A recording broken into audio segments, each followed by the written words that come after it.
Bienvenue dans cette troisième partie de cette émission spéciale sur les présidentielles en République du Congo avec un candidat, Denis Sassou Nguesso, qui va en compétition avec 8 autres candidats, dont une femme, Madame Claudine Mounari.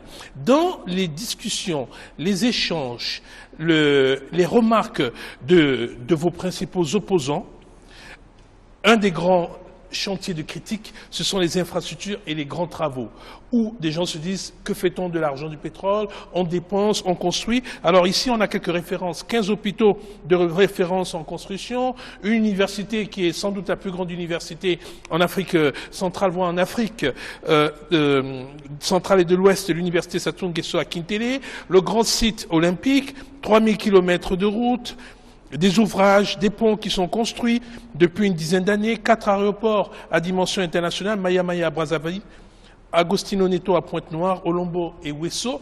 Cette politique d'infrastructure, on va la voir à travers ce reportage et on va revenir pour des explications claires, précises et détaillées.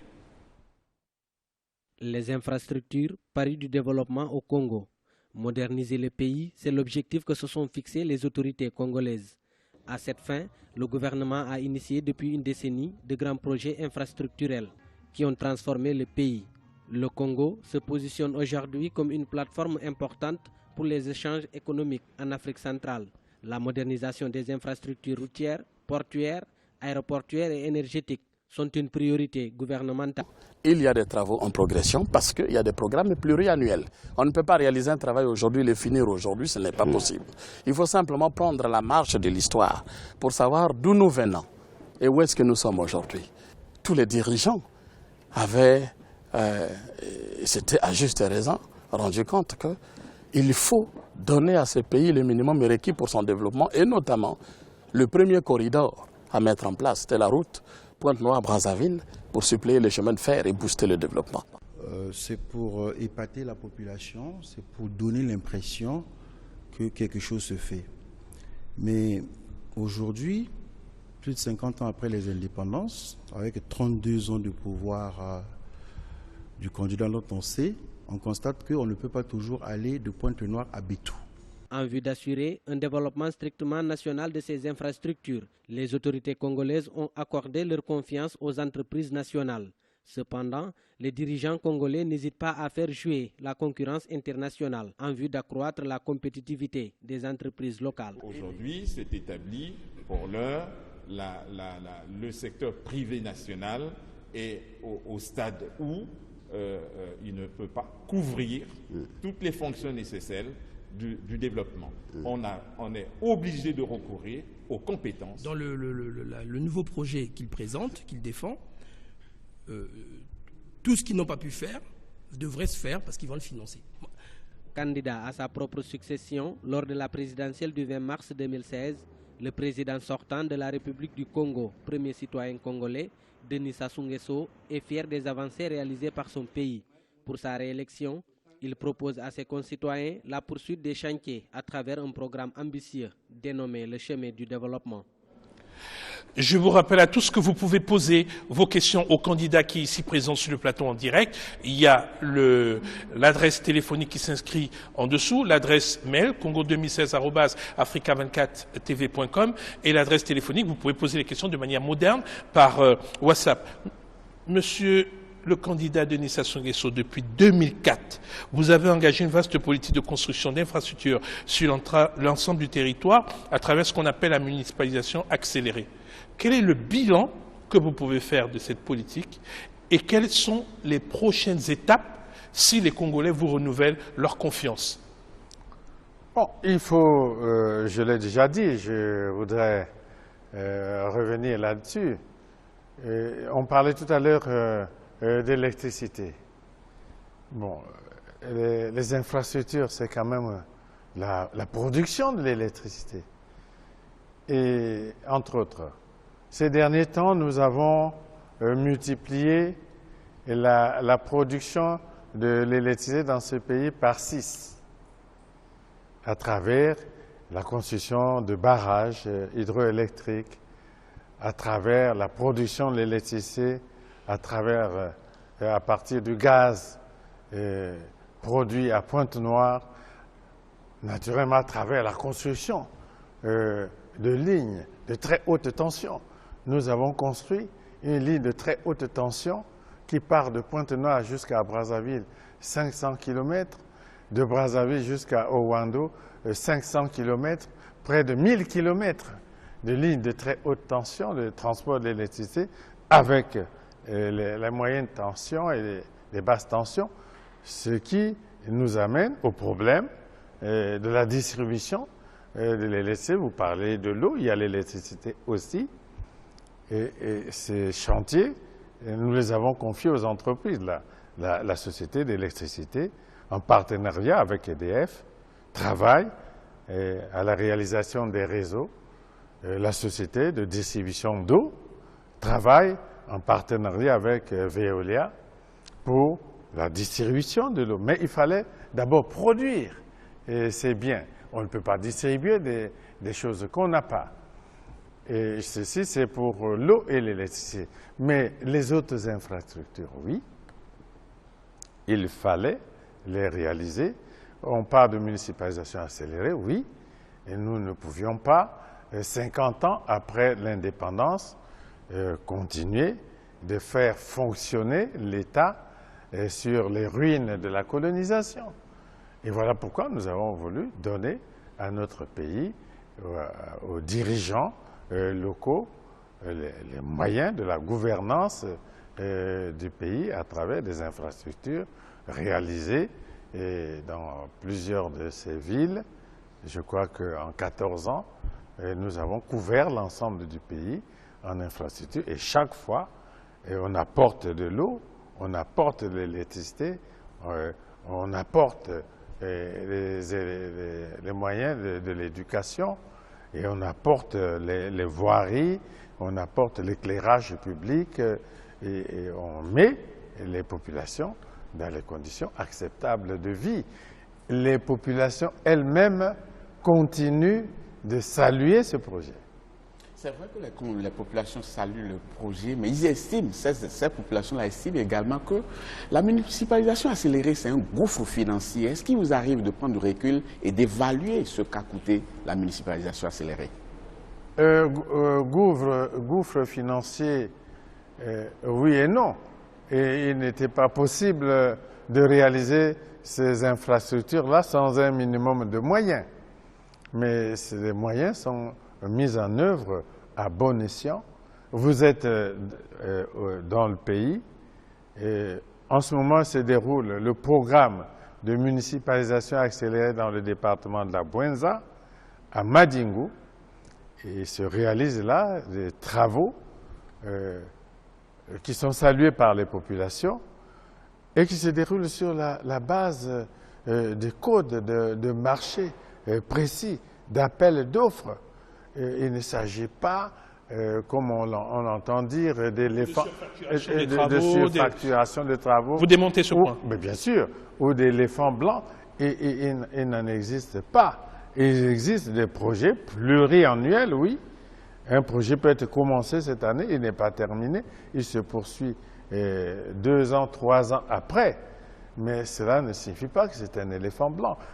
Je puis vous affirmer, vous êtes au Congo, allez dans tous les départements, vous verrez les populations en train de saluer le programme de municipalisation. Précisez votre pensée tout à l'heure quand vous avez dit, quand Babylas a posé sa question, vous avez dit gouffre financier, oui et non. Ça veut dire quoi? Précisez votre pensée. Ça veut dire que vous confirmez qu'il y a un gouffre financier ou vous contestez? Si l'expression, je mets ça entre guillemets, je voulais par là dire qu'il n'était pas possible de réaliser des infrastructures de cette importance sans y consentir des moyens. Les gens qui lisent de façon superficielle les choses appellent cela gouffre financier. Nous parlons d'investissements bien ciblés et tenez-vous bien, ces investissements-là sont retenus en accord parti avec les populations. Et les cadres de ces départements, les délégués des populations de ces départements, ils insistent sur ce qu'il y a à faire et à ne pas faire. Et apporter l'eau, apporter l'électricité, et apporter le centre de santé et apporter aussi des voiries pour la vie dans ces villes, et ça, les populations saluent ces actions. Monsieur le Président, vous avez parlé d'éléphants blancs tout à l'heure. Certains des opposants que nous avons reçus sur ce plateau estiment que vous en avez construit sur l'ensemble du territoire national. Ils ont parlé par exemple de palais présidentiel. Ils disent pourquoi avoir un palais ici à Brazzaville et à Kinkala, à 45 km, avoir un autre palais. Bon, mais non, mais il faut quand même que votre interlocuteur dise que lorsque le président veut séjourner à Kinkala, il faut qu'il transporte le palais de Brazzaville pour le mettre à Kinkala. Sinon, pour qu'il y vive, il faut qu'il déloge quelqu'un. Et il faut qu'il déloge soit un fonctionnaire, soit même l'autorité administrative pour que le président vive quelque part. Nous avons décidé, oui, de faire que dans chaque chef-lieu de département du pays, le chef d'État ait un logement. Il arrive, c'est la plus grande autorité du pays, elle arrive dans un département, elle s'installe dans un logement que l'État met à la disposition du chef de l'État sans qu'il soit nécessaire de déloger une autorité administrative. Sinon, il faut que le président vive à la Belle Étoile. Sauf si on doit déplacer le palais de Brazzaville d'une ville à l'autre. Monsieur le Président, l'autre domaine dans lequel beaucoup de vos compatriotes émettent des critiques, c'est à la construction des aéroports. Aujourd'hui, on voit des aéroports dans des endroits où il n'y a pas de trafic. Peut-être il faut attendre 1 mois ou 2 mois avant de voir un avion se poser sur la piste. Et pourtant, ça a coûté beaucoup d'argent. Est-ce que là-dessus, si c'était à recommencer, vous allez refaire la même chose? Bon, évidemment, nous avons déjà eu ce débat sur les routes dans ce pays. Fallait-il d'abord construire la route ou bien acheter d'abord des voitures pour justifier la construction de la route? Et ce débat, nous l'avons déjà eu dans ce pays sur les routes. Et quand on avait décidé de construire la route d'un point à un autre, je ne le cite pas, il avait été dit, mais là-bas, combien de voitures iront? Aujourd'hui, depuis qu'on a conçu ces routes, le trafic est passé de simple au triple au quadruple. Nous pensons que toutes ces infrastructures que nous mettons en place dans le département vont à terme servir le développement. Et vous ne prenez pas l'exemple d'autres pays développés, bien plus petits que le Congo, en Europe ou en Amérique, qui ont des aéroports partout. Et je ne suis pas sûr qu'il y a des villes moyennes en France qui n'aient pas d'aéroport. L'autre question aussi que vos concitoyens se posent, Babylas a parlé d'aéroports, vous construisez aujourd'hui des grands hôpitaux régionaux, mais vous avez vu cette polémique qu'il y a eu il y a quelques années, où on disait qu'il y avait un grand hôpital à Brazzaville, on le montrait des images à la télé, mais des patients pour monter les escaliers, c'était avec des brancards, l'ascenseur ne fonctionnait pas, il n'y avait pas de médicaments. Aujourd'hui, quand vous regardez avec du recul, vous faites le bilan, pensez-vous que dans ces infrastructures, les moyens nécessaires sont mis à disposition pour leur bon fonctionnement, que ce soit le budget, que ce soit le moyen matériel ou que ce soit les moyens opérationnels? Bon, d'abord, on parle du CHU de Brazzaville, un hôpital que nous avons retrouvé en ruine. Il est triste de constater que... Référence à la guerre, Monsieur le Président? Et peut-être même avant la guerre. Et peut-être même avant la guerre, nous l'avons retrouvé. Parce que si vous faisiez référence, certains vous diront, mais la guerre, il y a eu il y a 20 ans, donc oui. Vous avez eu le temps de reconstruire. Mais ceux qui parlent maintenant ont eu le temps de le réhabiliter avant la guerre et ne l'ont pas fait. Et ils auraient dû le réhabiliter, cet hôpital, avant la guerre. Donc comment leur donner la fonctionnalité? La guerre a peut-être aggravé son cas, et depuis, cet hôpital est en cours de réhabilitation par tranche. Et cette réhabilitation est en cours. Au vu de la dépréciation dépréciation du prix du baril du pétrole sur le marché mondial, allez-vous parvenir à achever les nombreux projets infrastructurels en cours dans votre pays? On sait de réputation que vous semblez avoir un très bon ministre des Finances, Gilbert Ondogo, mais il ne semble pas que ce soit David Copperfield, qui ne soit pas le grand magicien. Comment allez-vous faire?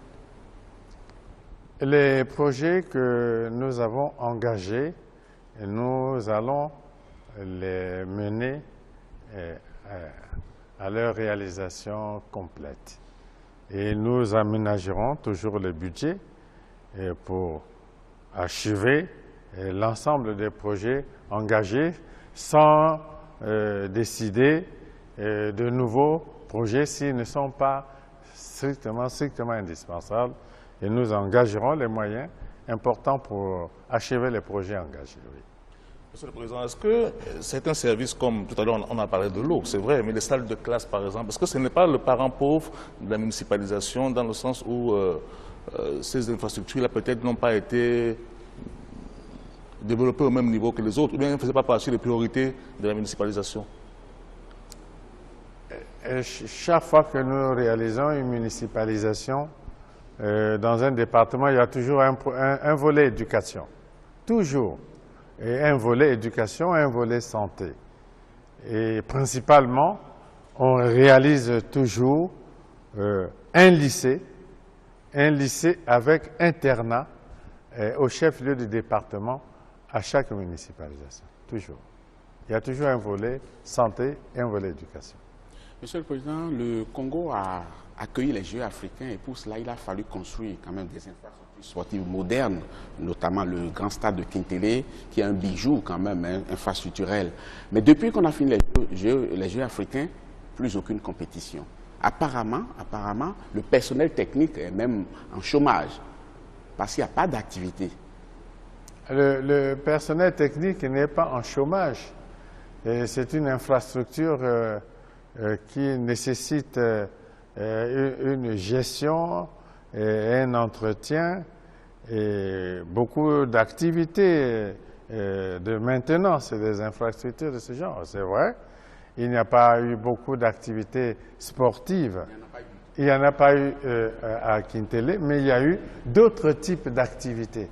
C'est pas seulement cette installation a été conçue aussi avec hôtel, salle de réunion, etc. Et de nombreuses activités d'un autre genre se sont déroulées à Kintélé. Pas sportives, mais il y en aura. Des activités pas sportives, je vais être un peu digressif. C'est vrai que quand nous avons visité ces installations, nous, de notre côté, qui pensons à un développement panafricain, nous avons pensé à y installer une chaîne d'information sportive africaine. Donc, ce sera la première chaîne installée à Kintélé. Mais une chaîne de télévision doit s'accompagner d'une politique sportive qui commence d'abord à l'intérieur du pays. Vous, qui êtes apparemment un grand sportif et qui adorez le sport, quelle vision avez-vous avec ces infrastructures modernes de la politique sportive dans votre pays, mais aussi de la politique sportive africaine que peut accueillir votre pays en dehors des Jeux africains? Bon, d'abord, nous voulons, à travers les programmes engagés, donner à notre jeunesse la possibilité de s'épanouir par le sport et faire que de nouveaux talents émergent, pas seulement à Brazzaville ou à Pointe-Noire, mais partout à l'intérieur du pays. Voilà pourquoi, à chaque municipalisation, au chef-lieu des départements, nous avons toujours construit un complexe sportif pour la jeunesse. Nous pensons que, en créant cette base large, il va éclore des sommités un jour, mais il fallait bien créer les fondations.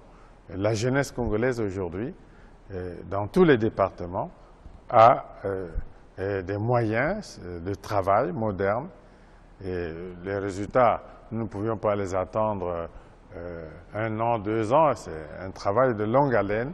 Nous ne perdons pas espoir.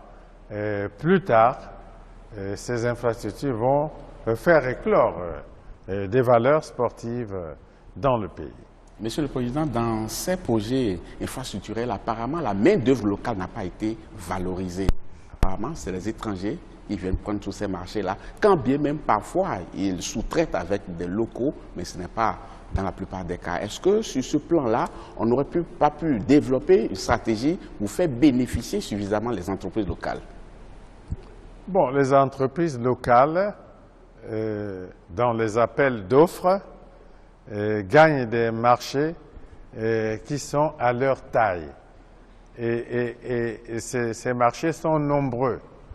Et d'ailleurs, je puis aussi dire que, parce qu'on agit ainsi, certains opérateurs locaux n'ont pas eu la capacité de terminer des projets. Mais les opérateurs locaux sont intégrés, alors largement intégrés au niveau des chantiers de leur taille et le réalisent, certains d'entre eux, très bien. On n'aurait quand même pas pu confier le franchissement de Mayombe à une société privée, même si on est enthousiaste. Mais les sociétés privées sont intégrées aux appels d'offres, gagnent les appels d'offres pour des projets que ces sociétés peuvent réaliser. Et puis ensuite, il y a la sous-traitance. Et puis il faut aussi dire qu'il y a des cas où un pays accorde un crédit et souhaite que ce soit les opérateurs de ce pays-là qui le réalisent.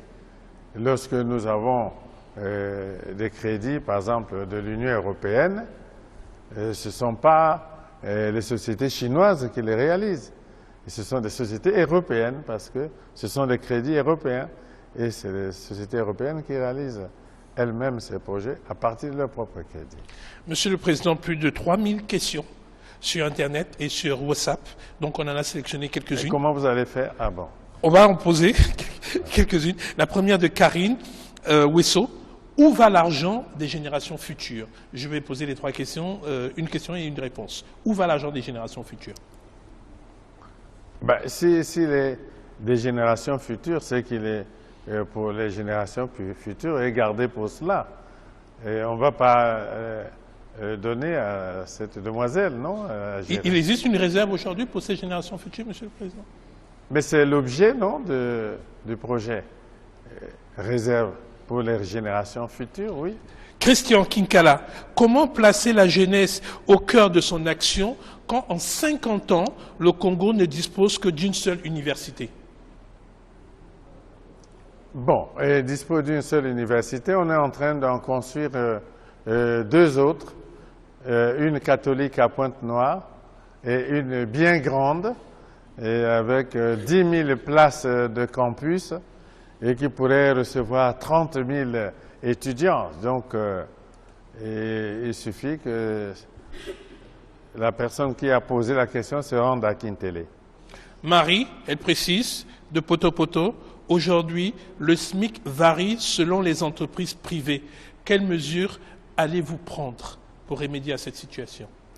Bon, il y a déjà le SMIC, il a été arrêté au niveau de l'État, mais les sociétés privées ont des conventions, et des conventions collectives, et c'est à travers les conventions collectives négociées et que se gèrent toutes ces questions des salaires, et c'est à travers ces discussions de conventions collectives que se négocient les avantages qu'on accorde aux travailleurs. On a parfois critiqué votre présidence sur plusieurs points, notamment la gestion, la réalisation des projets. On constate effectivement que depuis une dizaine d'années, et on a envie de dire depuis la mise en place du ministère des Grands Travaux, on voit la concrétisation de certains de ces projets et que vos adversaires aussi reconnaissent, même s'ils apportent des notions critiques. Est-ce que la réalisation, la concrétisation est liée au fait que tout le monde dit que vous avez une relation proche avec votre ministre des Grands Travaux, Jean-Jacques Bouya, ou est-ce que c'est une nouvelle méthodologie de gouvernance qui a été mise en place par vous pour concrétiser ces projets? Mais la délégation aux grands travaux n'a pas été mise en place pour faire plaisir à un individu. Et c'est un ensemble de mécanismes mis en œuvre pour atteindre l'efficacité. Et que ce soit Jean-Jacques Bouillard ou un autre, les mécanismes mis en œuvre au niveau de la délégation aux grands travaux sont tels qu'ils seront toujours rigoureusement suivis pour atteindre des objectifs précis. Et cela ne changera jamais. Une réaction d'un téléspectateur, il s'appelle Aline Gosso, il dit « Nous autres jeunes avons peur pour notre avenir car trop d'endettement sous prétexte qu'on veut ériger des infrastructures. » C'est une question qui pose le problème de l'endettement. Il n'y a pas trop d'endettement. Le Congo a d'abord déjà réussi à renégocier sa dette et atteint l'objectif des pays pauvres très endettés, PPTE, avec l'annulation d'une partie de la dette et le réaménagement de l'autre. Et en ce moment, de façon rigoureuse, nous suivons l'endettement du pays et on n'emprunte pas à n'importe quelle condition. Donc cette personne-là peut se tranquilliser et les équilibres financiers et macroéconomiques de notre pays sont surveillés par nous-mêmes et aussi par nos partenaires depuis que nous avons négocié et obtenu atteint le niveau d'achèvement de l'initiative PPTE. Donc elle peut se tranquilliser, cette personne. Merci, Monsieur le Président. Nous allons aborder dans un instant la quatrième partie de cette émission. Êtes-vous d'accord pour cette quatrième partie? Tout à fait. Mais je pense que... Je voudrais rappeler que les 9 candidats ont reçu depuis 1 mois et depuis 3 semaines la même invitation. J'ai été abordé tout à l'heure par le représentant du candidat Jean-Michel Moukoko. Nous nous sommes rendus à son domicile à plusieurs reprises. Nous l'avons invité. Son agenda ne lui permettait pas d'être là. Et je répète, tous les candidats qui n'ont pas pu être présents sur ce plateau, la journée de vendredi est disponible, leur est consacrée, ils peuvent venir récupérer leur temps de parole. Temps de parole qui a été réparti de manière équitable en 2 blocs, comme le demandent généralement les commissions. Majorité présidentielle, 50% du temps de parole, et opposition, 50% de temps de parole. Je rappelle que nous tenons les décomptes de temps de parole à la disposition de tous les candidats et qu'à ce stade, la majorité présidentielle ne dispose que de 40% de l'ensemble du temps de parole qui a été accordé durant ces différentes émissions sur l'antenne d'Africa 24. Donc nous rappelons que le président aujourd'hui bénéficie de son temps de parole, mais que les opposants sont invités, ceux qui veulent répondre à cette contradiction, à venir sur ce plateau. Nous marquons une pause. Je souhaiterais, Monsieur le Président, que dans la dernière partie, nous abordons le Congo dans le monde et que nous abordons aussi votre cas personnel à vous.